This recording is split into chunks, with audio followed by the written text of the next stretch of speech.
नवीद और आप देख रहे हैं आपका favourite YouTube channel Hamid Naveed Malik.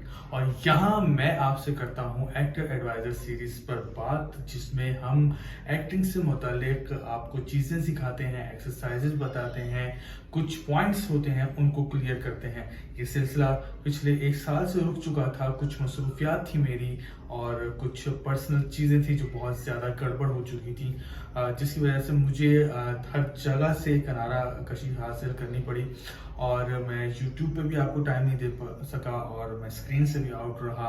कुछ पर्सनल मसरूफियात थी, वो भी किसी वीडियो में आपसे शेयर करेंगे और आपको बताएंगे कि ज़िंदगी ने किस तरह करवट ली और किस तरह ज़िंदगी बदली। ये सिलसिला जहाँ छोड़ा था वहीं से शुरू करते हैं। एक्टर एडवाइजर सीरीज़ है और यहाँ पर अब मैं आपके सवालों के जवाब दूंगा और तकरीबन बहुत से टॉपिक्स मैं कवर कर चुका हूँ। कुछ अगर टॉपिक्स रह गए शायद मेरे जहन से निकल चुके हों, आप लोग कमेंट्स के जरिए या इंस्टा पे मैसेज के जरिए मुझसे पूछ सकते हैं, मुझे रिकॉल करा सकते हैं या मुझसे क्वेश्चन पूछ सकते हैं। मैं उस पर वीडियो बना करके यहाँ पे अपलोड कर दूंगा और डिटेल वीडियो बनाऊंगा ताकि आपके जहन में जो भी सवाल है उसको मैं अच्छे तरीके से क्लियर कर सकूं और आप तक आपका पूछा गया सवाल का जवाब आसानी से पहुंच सके। आज भी मेरे एक दोस्त ने मुझसे सवाल पूछा था कि एक करेक्टर जब आपको कोई ऑफर करता है तो proper character A to Z, एक पहले एपिसोड से लेके एंड एपिसोड तक आप उस करेक्टर के अंदर होते हैं, उस एपिसोड उस सीरियल के अंदर होते हैं, तो आप एक करेक्टर को किस तरह से प्रॉपर तरीके से कंसीव कर सकते हैं। तो मैं उसी टॉपिक पर आज वीडियो बनाने आया हूँ और आपके उस सवाल का जवाब दे रहा हूँ मेरे दोस्त। उसके साथ साथ जो भी इस सवाल से मुतालिक जानना चाहते हैं तो उनके लिए भी जवाब है। आगे वीडियो बढ़ाएंगे, लेकिन उससे पहले अगर आप मेरे चैनल पे नए हैं, पहली बार आए हैं, तो प्लीज़ इसको जरूर सब्सक्राइब कर लीजिएगा, लाइक कर दें, कमेंट कर दें, अपने दोस्तों से ज़रूर शेयर करें। और अगर पुराने हैं तो बहुत शुक्रिया कि आप अब तक मेरे चैनल के साथ जुड़ चुके हैं, जुड़े रखे हैं और मुझे सपोर्ट किया। इसी तरह सपोर्ट जारी रखिएगा क्योंकि आपके सपोर्ट के बगैर मैं कुछ भी नहीं और मुझे बहुत आगे जाना है, सिर्फ आप लोगों के बलबूते पर। ज़रूर अपना साथ दीजिएगा। बढ़ते हैं अपने टॉपिक की तरफ। आज जो हमारा टॉपिक है उसमें मेरे दोस्त ने सवाल पूछा था कि कोई करेक्टर है तो उसको किस तरह से प्रॉपर कंसीव करें, उस करेक्टर को किस तरह से उस करेक्टर में ढल जाए और उस करेक्टर को परफॉर्म कैसे करते रहें ताकि हम अपने करेक्टर से बाहर नहीं निकल सकें। मेरे दोस्तों और मेरे साथियों, आपके उस सवाल का जवाब मैं देने आया हूँ यहाँ। अच्छा जी, सबसे पहले जी इसके कुछ पॉइंट्स होते हैं उनको क्लियर कर देते हैं। सबसे पहले स्टेप्स हैं, एक्चुअली पॉइंट्स से भी ज़्यादा स्टेप्स हैं। सबसे पहला स्टेप होता है कि सबसे पहले जी आपको ऑफर आ गई, आपने करेक्टर की जी आपको बुला लिया गया, आपको करेक्टर की एक बताया गया जी करेक्टर परफॉर्म करना है। जब आपको कॉल आती है फर्स्ट टाइम करेक्टर के लिए तो उसी वक्त डायरेक्टर और प्रोड्यूसर या जो जो अथॉरिटेड बंदा होता है जिसको आपको डील करना होता है वो आपसे करेक्टर से मुतालिक पूरा डिफाइन करता है कि आपका करेक्टर इस टाइप का है, वो ये चीज़ है, उसका बैकग्राउंड ये है, उसका ये है, इसमें इस तरह से वो उठेगा, उसके भाई है, हीरो है, फला है, तो भी है, वो करेक्टर से मुतालिक आपको डिफाइन करता है। उसके साथ साथ आपके कुछ जब आप उसको एग्री कर लेते हैं जी ऑफ कोर्स मैं ये करूँगा, तो फिर आप एक पेन और पेपर लेते हैं और कुछ सवालात होते हैं। उन सवालात का आपके जहन में हमेशा होना बहुत ज़रूरी होता है। वो आज सवालात मैं आपको बता दूंगा और उनको याद रखिएगा हमेशा जब भी जाए और उन सवालात को पूछते जाएं और उससे मुतालिक जवाब उस पेपर पे आप लिखते जाएं। डायरेक्टर को A to Z सब कुछ पता होता है क्योंकि राइटर उसको सब कुछ बता चुका होता है कि ये ऐसे है, कैरेक्टर ऐसे है, इसमें स्टोरी ये है, इसका ये है। और डायरेक्टर जब आपको बुलाता है तो उससे पहले वो पूरा स्क्रिप्ट पढ़ चुका होता है, तो उसके अपने जहन में एक इमेज बन चुका होता है उस कैरेक्टर से मुतालिक। तो आप अपना दिमाग बाद में इस्तेमाल करेंगे, पहले आप डायरेक्टर का दिमाग इस्तेमाल करेंगे कि डायरेक्टर ने उस कैरेक्टर को कैसा कंसीव करके रखा है, डायरेक्टर उस कैरेक्टर को कैसा सोच रहा है करवाने के बारे में। अगर आप अपना सोच लेंगे पहले तो फिर ऑन सेट ये होगा कि आपके जहन में एक अलग इमेज चल रहा होगा, डायरेक्टर के जहन में एक अलग इमेज चल रहा होगा। तो आप डायरेक्टर के बार बार बताने के बाद भी आप दोबारा उसी इमेज में आ जाएंगे जो आपका इमेज चल रहा होगा, तो डायरेक्टर वो सेटिस्फाई नहीं हो पाएगा, यार मैं इसको बता कुछ रहा हूँ, ये कर कुछ रहा है। तो ऐसा होता है तो ये इससे बेहतर है कि आप पहले ही डायरेक्टर का दिमाग जान लें कि उस कैरेक्टर से मुतालिक वो क्या सोचता है। सबसे पहला सवाल कि जी वो कैरेक्टर डिफाइन कर देगा कैरेक्टर एक्चुअल है क्या। ठीक है, वो आपको A to Z उसके बारे में समझा देगा, भाई ऐसे है, इसका ये बैकग्राउंड है, ये बिजनेसमैन है, ये गरीब है, ये फला है, ये है, उससे मुतालिक ये।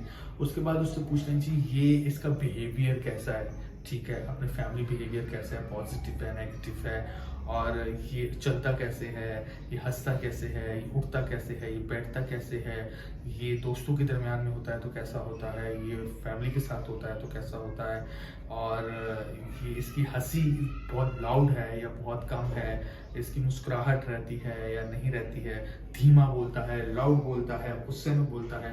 ये सारे इस तरह के सवालात होते हैं जिनके बारे में आपका जानना बहुत ज़रूरी होता है। जब ये सवालात आपके जहन में होंगे तो आप जब घर पे वो स्क्रिप्ट लेकर आ जाएंगे, स्क्रिप्ट को जब पढ़ना शुरू करेंगे तो आप तो ऑलरेडी उन सवालों के जवाब जान चुके होंगे। तो आप जब स्क्रिप्ट रीडिंग कर रहे होते हैं तो स्क्रिप्ट रीडिंग के दौरान आपके जहन में उस चीज़ से मुतालिक एक खाका बनना आपके जहन में शुरू हो जाता है, एक इमेज बनना शुरू हो जाता है। तो वो इमेज बैठना शुरू हो जाता है। जब आप स्क्रिप्ट पढ़ रहे हो तो वही चीज़ें आप कर रहे हो, वो ऐसे ही चल रहा है, ऐसे ही हंस रहा है, ऐसे ही बात कर रहा है, ऐसे ही जो है वो रो रहा है, ऐसे ही वो चीख रहा है, तो वो चीज़ें आपके जहन में बैठना शुरू हो जाती हैं। और जब आप परफॉर्म करने जाते हैं तो आप बहुत अच्छे तरीके से उसे परफॉर्म कर देते हैं। जब आप स्क्रिप्ट रीडिंग पूरी कर लेते हैं तो उसके बाद आप ऑन शूट जाने से पहले एक डायरेक्टर के साथ मीटिंग रखते हैं। डायरेक्टर को जाके वो जो चीज़ें डायरेक्टर ने पॉइंट्स बताई थी, कुछ चीज़ें आपने कंसीव की थी, उन चीज़ों पे आप डायरेक्टर से डिस्कस करते हैं। सर देखें, जब मैं इसको पढ़ रहा था तो मुझे कुछ चीज़ें आ रही थी जहन में, मैं आपसे डिस्कस करना चाहता हूँ। डायरेक्टर ऑफ कोर्स आपको बुलाएगा, वो आपको टाइम देगा, आप जाएँ उनके साथ बैठें, उनको बताएं मुझे ये चीज़ सही लग रही है। अगर डायरेक्टर को वो चीज़ आप अपनी कंसीव की हुई चीज़ से बेहतर लगेगी तो आपको गो हेड दे देगा, बोलेगा जी ऑफ कोर्स ये करें, तो आप उस तरह से उसको करेंगे। और अगर उसको मना करना होगा तो आप उसको उसी वक्त डिलीट कर देंगे, ठीक है। आप उसी तरह पेपर लेकर जाएंगे, उसको लिखेंगे तो अपनी चीज़ें बता दें कि सर मैं, लेकिन डायरेक्टर से डिस्कस ज़रूर करें कि मैं ये चीज़ें सोच रहा हूँ, आप ये चीज़ें सोच रहे हैं। अगर आपकी सोच और डायरेक्टर की सोच मैच हो जाएगी तो ऑफकोर्स आपको कैरेक्टर परफॉर्म करने में बहुत आसानी होगी। अगर ये होगा कि वो डायरेक्टर को सोच रहा है, आप कुछ और सोच रहे हैं, तो वो एक अलग ही गोला गंडा बन जाएगा। डायरेक्टर कभी मुतमईन नहीं होगा, सेट पे आपका और डायरेक्टर का एक माहौल बड़ा ख़राब रहेगा।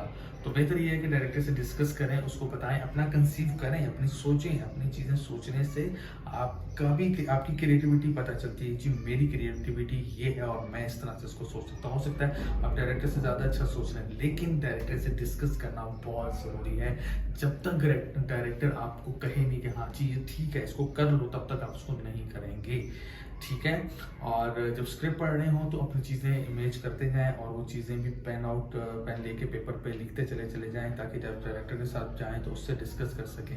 उसके बाद जब डायरेक्टर से अब ओके हो जाए तो आप घर पे आएँ और एक बंद कमरे में बैठ करके उन सीन्स को, उस करेक्टर को परफॉर्म करने की प्रैक्टिस करने की कोशिश करना शुरू कर दें। जब वो अगर कोई उसकी ख़ास वॉक डिसाइड की गई है तो उस वॉक पे प्रैक्टिस करें। उसका एक ख़ास हंसना अगर डिसाइड किया गया है तो उस पे आप प्रैक्टिस करें। अगर उसका कुछ ख़ास रोना डिसाइड किया गया तो उस रोने की प्रैक्टिस करें, ताकि जब आप शूट पे पहुँचें और कैमरा रोल हो, आपको वो सब परफॉर्म करने के लिए बहुत आसानी लगे। और हमेशा याद रखिएगा, मैंने अपने उसमें बताया था पहले की वीडियोज़ में भी, स्क्रिप्ट याद होगा तो आपको परफॉर्म करने में उतनी आसानी होगी। अगर स्क्रिप्ट याद नहीं होगा तो आपको यहाँ परफॉर्म करने में मुश्किल पैदा होगी। तो स्क्रिप्ट भी याद होगा। स्क्रिप्ट याद होने से मुतालिक ये भी है कि आपको उसकी मूव्स, उसकी इमेजेस, उसकी क्रिएटिविटी, उसकी जो करेक्टर से मुतालिक स्टाइल है, पूरा करेक्टर है, वो याद होना चाहिए। उसकी हंसी, उसका रोना, उसका खाना पीना, उठना बैठना, दोस्तों के साथ बात करना, माँ बाप के साथ बात करना, सबके साथ बात करना, उसका याद होगा तो आप बहुत अच्छे तरीके से परफॉर्म कर सकेंगे। मुझे उम्मीद है कि आप बहुत अच्छे तरीके से इस बात को समझ चुके होंगे। अगर फिर भी कोई सवाल है तो मुझे कमेंट्स कीजिए, मुझे इंस्टा पे मैसेज कीजिए, मैं आपके इस सवाल का जवाब ज़रूर दूंगा। और ये सिलसिला अब चलता रहेगा। इस सिलसिले को इंशाल्लाह मेरी कोशिश होगी कि सिलसिला ना रुके। आपको कोई भी सवाल करना है एक्टिंग से मुतालिक या किसी भी चीज़ से मुतालिक, कुछ जानना चाहते हैं तो मुझे इंस्टा पे मैसेज करें, फेसबुक पे मैसेज करें या नीचे कमेंट्स करें। मैं आपको इसी तरह वीडियो बनाकर आपके सवाल का जवाब आप तक पहुंचाऊंगा और डिटेल में बात नहीं करेंगे। फिर भी 10 बार पूछें, ताकि जितने सवाल पूछेंगे उतने आपके जहन में चीज़ें खुलेंगी और उतना मेरा भी फ़ायदा होगा। मुझे मुझे वीडियोस बनाने के लिए टॉपिक्स मिलते चले जाएंगे और मैं आपसे बात करने के लिए रोज़ाना आ सकूँगा। तो अपना साथ ज़रूर रखिएगा मेरे साथ। अगर आप पुराने हैं तो फिर एक बार आपका बहुत ज़्यादा शुक्रिया कि आप मुझसे हमेशा जुड़े रहे और आपने इस ब्रेक के दौरान मुझे छोड़ा नहीं। बहुत शुक्रिया। और अगर नए हैं, पहली बार देख रहे हैं, तो आपके सपोर्ट की मुझे बहुत ज़्यादा ज़रूरत है। अपना जो उंगली का बिल्कुल ठीक इस्तेमाल करें और सब्सक्राइब के बटन को ज़रूर दबा दें और मुझे लाइक कमेंट ज़रूर शेयर करें, अपने दोस्तों के साथ शेयर करें जो एक्टर बनना चाहते हैं, एक्टिंग से मुताबिक सीखना चाहते हैं चीज़ें और बहुत ज़्यादा पैसा नहीं है उनके पास एक्टिंग सीखने के लिए, इंस्टीट्यूट्स को देने के लिए। तो ये चैनल सिर्फ मैंने आप लोगों के लिए बनाया है ताकि आप लोग घर बैठे वो तमाम चीज़ें सीख सकें। अपने सवालात का सिलसिला ज़रूर जारी रखिएगा। मुझे इजाज़त दीजिए। मैं हूँ हामिद नवीद।